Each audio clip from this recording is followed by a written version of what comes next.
being expected to do it all. So I saw a video today and it was talking about how married men make more money than anybody, more on average, more money than single men, more money than single or married women.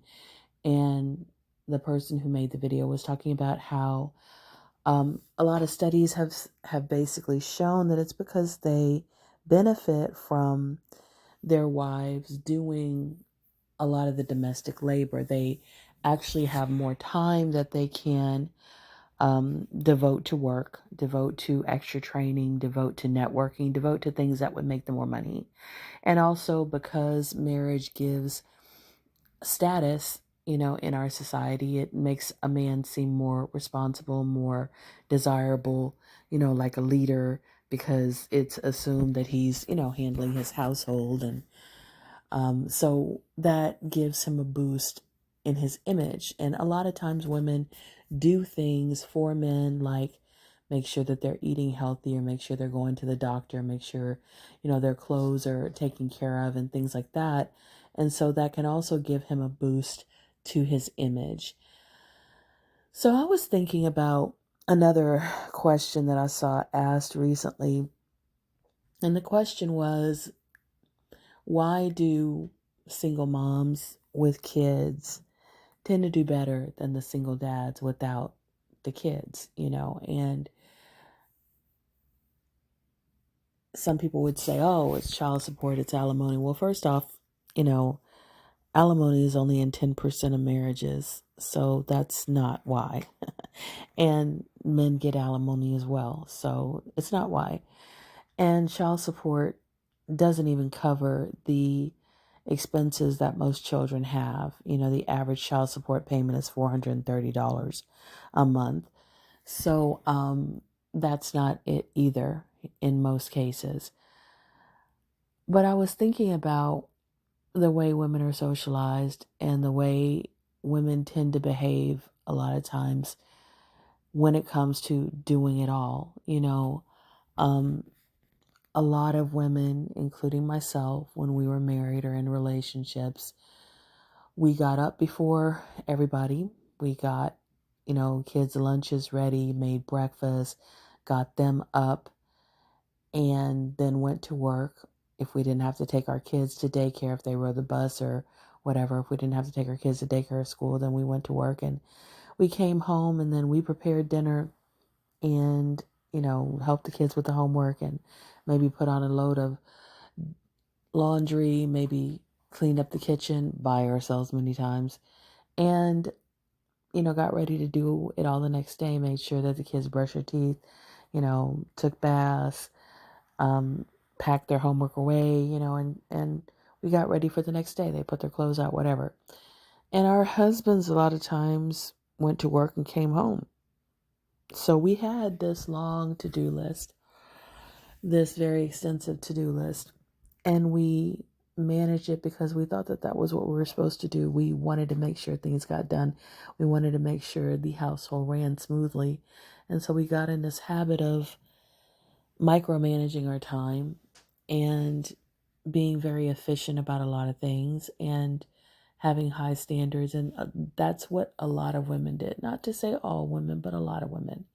Whereas a lot of men took the relationship as an opportunity to act like the king of the castle and enjoy being, in a sense, catered to and enjoy having someone do all those things. So they didn't develop those same time management skills and multitasking and high standards and this discipline to push through and get things done, because if you didn't get things done it would just pile up and become even more to do.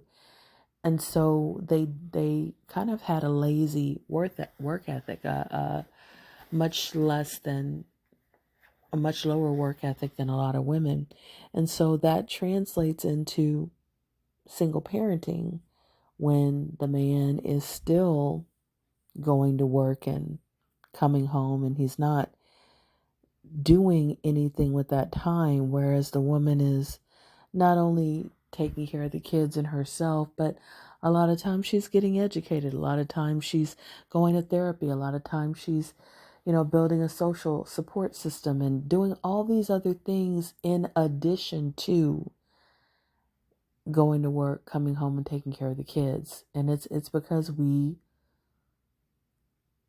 just have that mindset, some, maybe it's conditioning, maybe it's realizing that all of these different parts of life are really important and valuing them enough to sacrifice for them, but I think that once I got divorced, I think a lot of women, and this is what research shows, especially in gray divorce, one of the major reasons for divorce now is this idea of there being an inequity in the relationship, doing way too much and your partner doing too little, even though you've asked for help, even though you've talked about sharing the burden more, even though you've talked about really having a 50-50 relationship where it's not just finances, but it's everything, and then when that gets ignored, sometimes women feel like they're literally dealing with a big overgrown kid who doesn't take responsibility for the things that he should.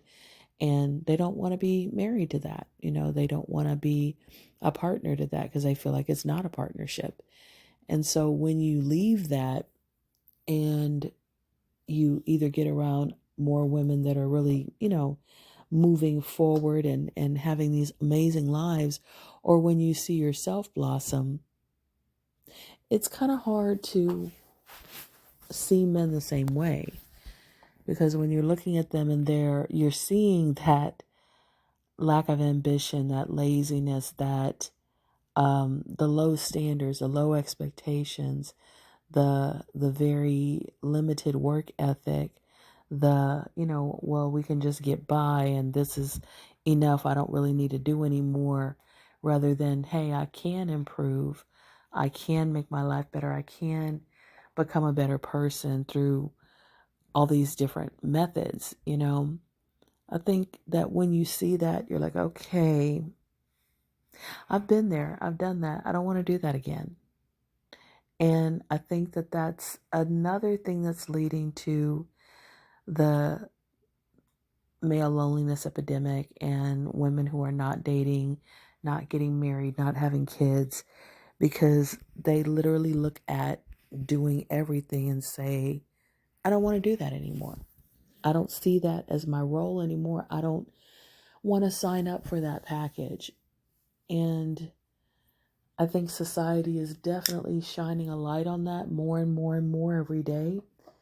The domestic labor, the invisible domestic labor, many times, because men sometimes don't seem to see it or notice how much of a toll it takes. And then there's the emotional labor that comes with, as people say, man keeping. So I think that we're in this time period where women are saying, "Yep, I am not going to do it all. I saw my mom do it.